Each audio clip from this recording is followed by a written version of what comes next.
बंगाल में अब कोई जयराम या जय श्री राम नहीं बोलेगा। जी हाँ, ये विवादित बयान दिया है मोहम्मद सलीम ने। किसे लेकर? जयराम रमेश को लेकर। सीधी सी बात है कि मोहम्मद सलीम अब कांग्रेस के खिलाफ बयान देते नजर आ रहे हैं। क्या है वो वजह? जब ममता बनर्जी ने ये ऐलान कर दिया कि गठबंधन में वो शामिल होकर बंगाल में नहीं लड़ेगी, तो कहीं ना कहीं से जो बंगाल इकाई है कांग्रेस की, वो माकपा की तरफ झुकती नजर आई। अधीर रंजन चौधरी जो माकपा के साथ मिलकर चुनाव लड़ने को राजी रहे। हालांकि कांग्रेस हाईकमान जो कि टीएमसी की तरफ झुकती नजर आई, लेकिन अब हम देख रहे हैं कि टीएमसी और कांग्रेस दोनों के बीच तो दूरियां है, और इस दूरियों का फायदा उठाकर माकपा और कांग्रेस दोनों साथ आ सकती थी। माकपा को इसका फायदा मिल सकता था, लेकिन अब हम फिर से देख रहे हैं कि अब माकपा और कांग्रेस दोनों के बीच अब बात नहीं बन पा रही है, क्योंकि अब मोहम्मद सलीम कांग्रेस के खिलाफ हो गए हैं। इतने खिलाफ कि उन्होंने जय श्री राम और जय राम दोनों की तुलना तक कर दी।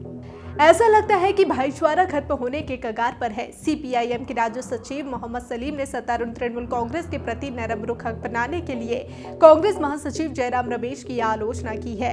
इतना ही नहीं, उन्होंने यह भी आरोप लगाया कि पश्चिम बंगाल की मुख्यमंत्री ममता बनर्जी ने ही नीतीश कुमार को बीजेपी को गिफ्ट किया है। यह बिहार पश्चिम बंगाल सीमा के पास कांग्रेस नेता राहुल गांधी के वाहन पर हमले के मद्देनजर आया है। हालांकि ममता बनर्जी ने हमले के पीछे उनकी पार्टी का हाथ होने के आरोपों का जोरदार खंडन किया है, लेकिन आश्चर्यजनक रूप से कांग्रेस ने टीएमसी सुप्रीमो के नाराज होने के डर से बनर्जी पर हमला नहीं बोला।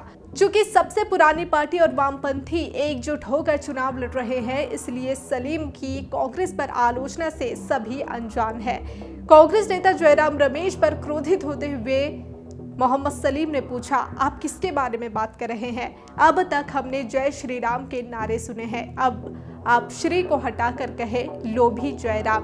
बंगाल का भविष्य यहाँ के लोग तय करेंगे, कोई जयराम या जय श्री राम नहीं बोलेगा। मोहम्मद सलीम ने कहा कि मैंने बीरभूम में राहुल गांधी से मुलाकात की और उनकी यात्रा का स्वागत किया।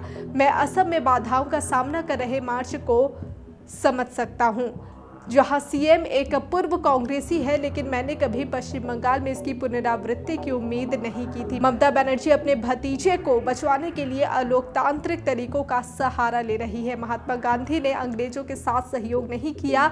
अब ममता बनर्जी भाजपा के आदेश पर यात्रा के प्रति उदासीन हो रही है। टीएमसी और ममता बनर्जी पर निशाना साधते हुए मोहम्मद सलीम ने कहा कि वह दिल्ली की बैठक में शामिल क्यों नहीं हुई। यह बीजेपी के खिलाफ एक मंच था। हाल ही में वो वर्चुअल मीटिंग में शामिल न होकर उन्होंने कांग्रेस और सीपीआईएम का विरोध किया था। हम नीति पर जोर दे रहे हैं, लेकिन वह नामों को लेकर ज्यादा जुनूनी है। नीतीश कुमार को इंडिया गठबंधन का संयोजक माना जाता है, लेकिन ममता बनर्जी वही थी जिन्होंने मल्लिकार्जुन खड़गे का नाम सुझाया था। उन्होंने कहा कि यह ममता ही है जिन्होंने नीतीश को उपहार दिया है। जिस तरह उन्होंने गुजरात को नैनो का तोहफा दिया, ठीक उसी तरह बीजेपी को भी। गौरतलब है कि ममता बनर्जी ने कांग्रेस पर कटाक्ष करते हुए कहा था कि पार्टी लोकसभा चुनाव में 40 सीटें जीतने में भी सक्षम नहीं है। उन्होंने पार्टी पर अहंकारी होने और गठबंधन तोड़ने का आरोप भी लगाया था। आपको याद होगा कि जब सीट शेयरिंग को लेकर चर्चा हो रही थी और भले ही टीएमसी और कांग्रेस के बीच तनातानी हम देख रहे थे, इसी बीच हमने देखा था कि अधीर रंजन चौधरी जो कि बार बार ममता बनर्जी के खिलाफ विवादित बयान दे रहे थे, इतना ही नहीं उन्होंने ये भी कहा था कि वो माकपा के साथ गठबंधन कर चुनाव लड़ना पसंद करेंगे, लेकिन भीख नहीं मांगेंगे टीएमसी से। वहीं हमने देखा था कि कांग्रेस हाईकमान टीएमसी की तरफ झुकती नजर आ रही थी, लेकिन जो माकपा थी उनकी क्या प्रतिक्रिया थी? तो आपको याद दिला दे कि मोहम्मद सलीम ने ये साफ कह दिया था कि अगर गठबंधन में टीएमसी साथ मिलकर कांग्रेस के साथ मिलकर चुनाव लड़ती है, अगर टीएमसी इस गठबंधन में रहती है, तो माकपा इसमें साथ नहीं आएगी।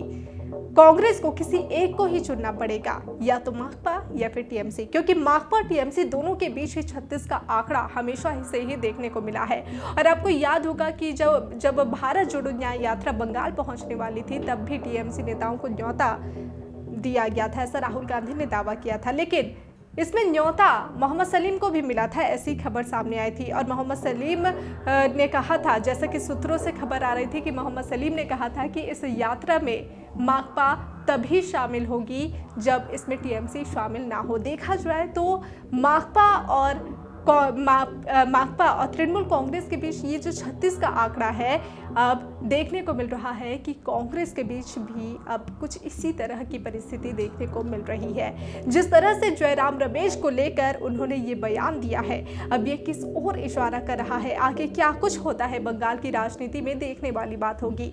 इसी तरह की पल पल के अपडेट के लिए बने रहिए डिजिटल खबरीलाल के साथ। खबरें आपकी, नजर हमारी।